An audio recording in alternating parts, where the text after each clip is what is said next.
Olá pessoas, e esse é o meu enésimo vídeo na internet.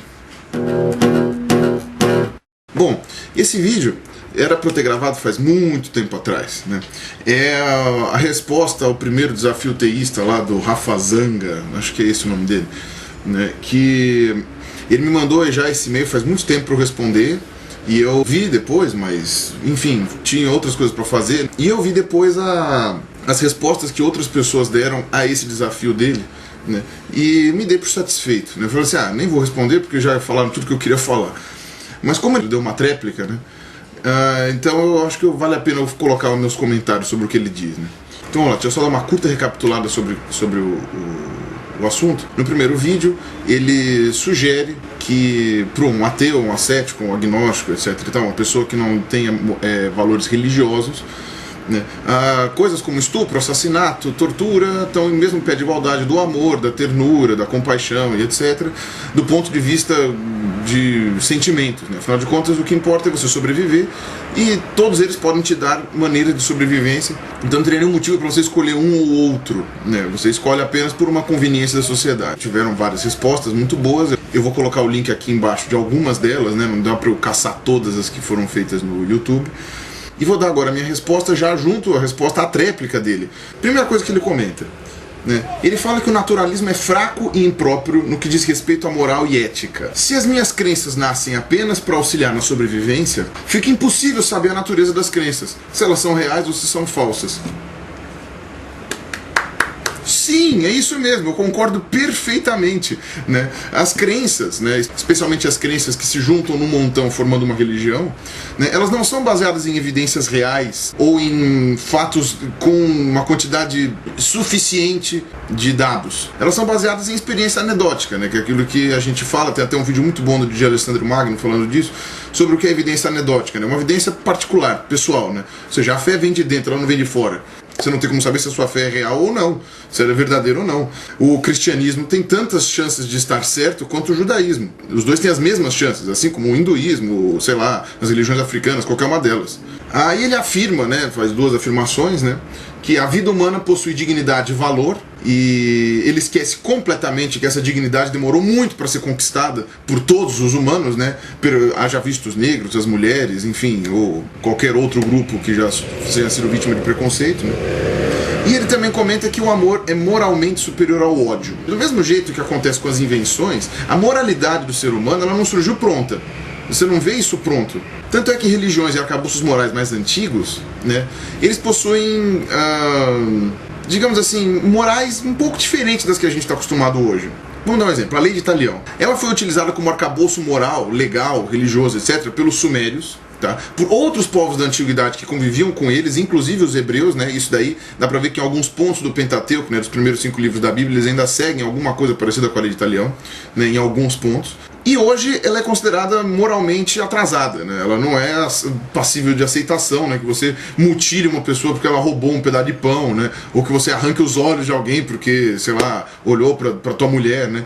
Não é uma coisa moralmente aceitável hoje isso, mas era no passado. Então, mas apesar disso, né, o Islã continua usando a lei de Talião em alguns pontos, né? Como um guia para julgamento de crimes, e eles estão conseguindo sobreviver muito. Eles estão bem sendo assim? Estão ótimos, tá? Ainda que você fale que tenha muita guerra, muitos conflitos e muitos problemas no Islã, né, ela é a religião que mais cresce no mundo. E ela tem uma moralidade considerada antiga dentro do que a gente entende como moral ocidental. Ele começa a sugerir que a moralidade vem de Deus, né? A moralidade não é nossa, né? Porque ela está intrinsecamente, em essência, dentro de nós. Ou seja, todo mundo tem uma moral essencial e é por isso que ela existe. Isso não faz o menor sentido. Um exemplo que ele dá. Frente a um estupro, por exemplo, o ser humano sabe que o estupro é errado. Por quê? Porque ele viola o direito da vítima, ele ofende a dignidade da vítima e ele contribui para a destruição da sociedade. Né? Mas, na verdade, tudo isso daí é porque o ser humano sabe que isso está errado. Para começar, o estupro é uma coisa natural. Tá? Eu não estou dizendo que ele é bom ou que ele é correto. Eu estou dizendo que ele é natural. Ou seja, ele existe independente da gente querer ou não. Tá? Um exemplo disso são os orangotangos, né? Em orangotangos o estupro é muito frequente, especialmente os machos menores estupram as fêmeas Porque eles nunca são escolhidos para acasalar por elas, né? Elas preferem os machos maiores, que são mais fortes, né?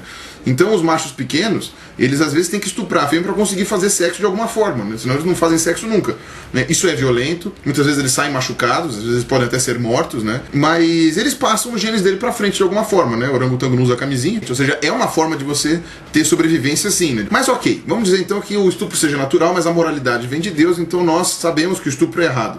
Sabemos mesmo que o estupro é errado? Vamos fazer uma retrospectiva histórica sobre isso? O estupro é tão essencialmente moralmente errado para o ser humano que ele foi cometido de maneira sistemática por milhares de anos, a maioria das vezes sem nenhum tipo de punição, sem nenhum tipo de restrição, sem nenhum tipo de represália. Provavelmente cada um de nós temos pelo menos um antepassado fruto direto de um estupro, ou seja, o pai desse antepassado é obrigatoriamente um estuprador. Praticamente todo mundo no mundo tem um estuprador na família, ainda que seja, sei lá, 200 anos atrás. A priori, as leis, né, considerando qualquer tipo de estupro um crime, né, são muito novas. Né? Na antiguidade, você tinha punições para o estupro, mas apenas se fosse uma mulher casada, porque como a mulher era tida como uma propriedade do homem, você não podia pegar a mulher do outro, né, senão o outro ia ficar bravo. E se fosse a tua filha, você também não podia deixar ela ser estuprada, porque senão ela perdia a virgindade, você ia vender ela como? O estupro, ele era considerado errado do ponto de vista masculino, não porque ele era moralmente inaceitável por causa da vítima. A vítima estava todo mundo cagando e andando.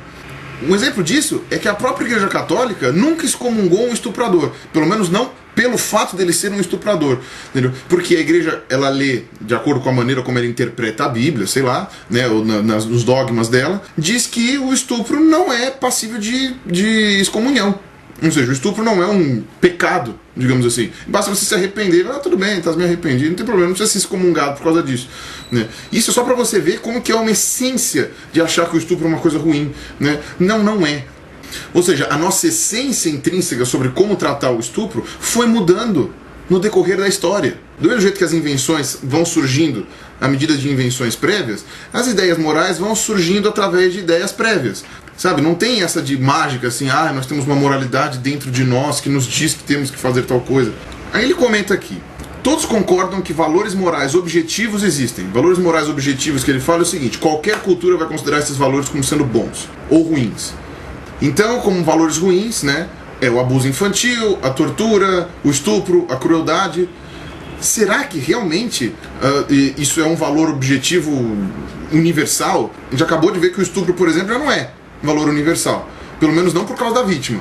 A tortura, né, o abuso infantil, provavelmente se você pegar exemplos na história, você vai ver mais um monte de exemplos em que isso era tolerado na sociedade, né? Então, quer dizer, você tem maneiras e valores diferentes dependendo da sociedade que você está, dependendo da época em que você está, ou de qual é a comunidade humana que você vive.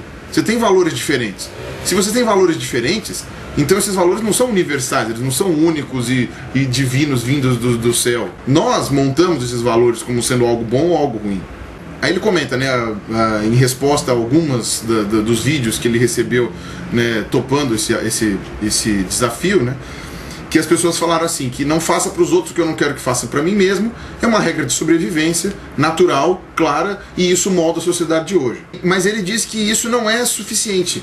Eu falei, desculpa, eu não sei porque não é suficiente. O bom dessa frase é que ela é aceita por qualquer um. Essa frase é universal. Não faça para os outros o que você não quer que façam para você mesmo. Por isso que as leis funcionam. Leis valem para todos. Para quem é ateu, para quem é cético, para quem é teísta, para quem é budista, para quem é católico, para qualquer um. Mas ele não enxerga o valor dessa afirmação numa ótica de que a gente tem esse valor por uma questão meramente de sobrevivência. Mas esse valor existe exatamente porque a gente está vivo. Independente de Deus ter feito a gente ou não, a gente teria que inventar algumas regras para nortear as nossas atitudes. E eu digo que esse valor é natural, né, e não divino, observando os outros animais, não necessariamente o ser humano. Vou voltar aos exemplos dos primatas, né, que eu já tinha tratado com os orangotangos sobre o estupro. Os primatas, em geral, possuem hierarquias e regras. Hierarquias bem organizadas, diga-se de passagem. Essas regras, né, que regem as hierarquias dos primatas, em algum ponto elas são instintivas. Tá? Mais ou menos que nem uma sociedade de formigas. Então, por exemplo, os machos protegem o território porque eles são mais fortes. Então é óbvio, né? Se alguém fosse proteger um território, ia ser o mais forte. Isso daí, podemos dizer que isso daí viria de maneira natural. Agora, outras Outras atitudes, elas são originárias do convívio social entre indivíduos da mesma espécie. Exemplo, o líder macho, né, o macho alfa, ele tem direito de copular com as fêmeas melhores, ou tem direito de copular com todas as fêmeas, ou então só ele tem direito de copular. Já a fêmea alfa, né, ou seja, a fêmea que domina, ela tem direito a comer primeiro, por exemplo, antes das outras fêmeas, ou seja, ela tem acesso à melhor alimentação, porque ela pode escolher tudo que ela quer comer e ela deixa o que sobrar para as outras. Esses líderes, né, ou seja, o macho alfa, a fêmea alfa, eles são escolhidos muitas vezes com base na força. Ele dá porrada em todo mundo e ele ganha. Ele é o mais forte, pronto. Da mesma forma que em algumas espécies em que o macho não é tão mais forte do que os outros, como o chimpanzé, por exemplo, eles fazem coalizões. Você tem alguns machos de chimpanzés que têm uma capacidade melhor de fazer ligas com outros machos. E aí eles acabam, pela sua força de, vamos dizer assim, de persuasão, né, entre aspas, acabam virando os machos alfa. Não é porque eles são os maiores ou porque eles são os mais fortes, é porque eles conseguem manter uma rede de influências maior. Qualquer semelhança com a política não é mera coincidência. Então, quer dizer, se você vê certos tipos de normas instintivas aparecendo em outros seres vivos, não tem por que eu supor que a nossa moralidade não possa ter derivado disso. Exatamente porque a gente comete os mesmos imoralidades e imoralidades que os outros primatas. Aí ele falou que se você ajuda ou mata alguém dentro de um contexto naturalista, né, isso não faz diferença. O que importa é você sobreviver. E é verdade. É assim mesmo. Isso não é uma essência dentro de você que fala, não, eu não posso matar, não sei o que, né? Essência não existe. Um exemplo. Todo mundo já teve vontade de matar alguém na vida, tá? Não adianta falar que não teve, porque teve, tá? Teve vontade de matar alguém na vida. A questão é, você não vai e mata a pessoa, tá? Isso não é uma coisa que você vai acabar fazendo, tá? Pelo menos a maioria das pessoas não faz isso. Alguns acabam fazendo.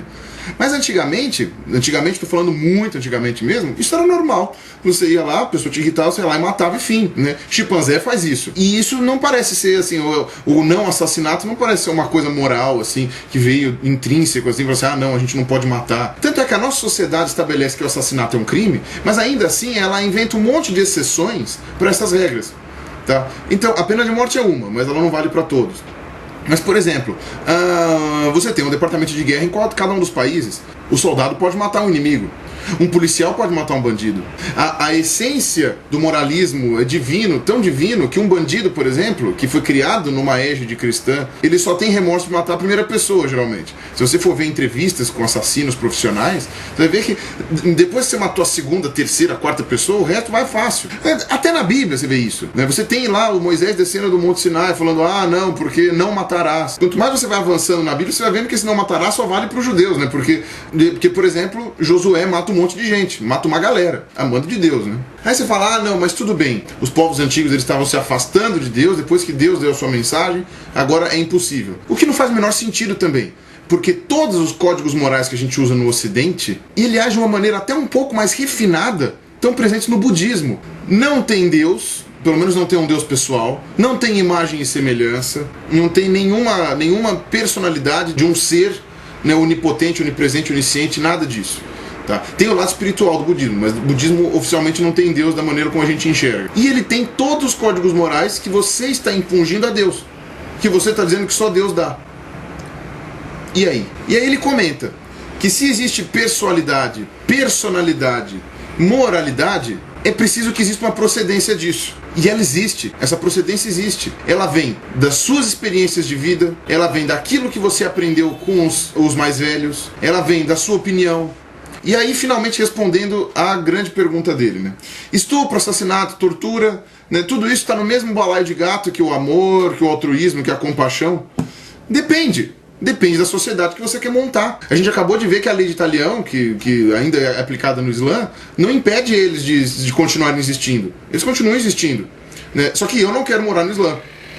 É uma vantagem que eu tenho, eu posso escolher isso. Então, o princípio de sociedade que eu, Pirula, acredito que seja o ideal, é aquela em que todos têm igual possibilidade de ser feliz. Se o estupro e o assassinato geram a infelicidade, ferindo o princípio de liberdade de outra pessoa, essas atitudes não podem ser toleradas. Pronto. É basicamente isso que eu enxergo como origem da nossa moral. Não é uma coisa vinda do além, não é uma coisa essencial. Se fosse essencial, ela ia ser igual para todo mundo. E ela não é. Se você acha que é, então, cara, desculpa, você tem que ampliar seus horizontes, cara, e estudar um pouco mais de história e mesmo talvez viajar mais e ver que você tem outros lugares do mundo em que você tem moralidades com Deus bem diferentes, têm moralidades sem Deus muito parecidas com as suas. Então, eu acho que essa é a minha resposta. Valeu aí, um abraço.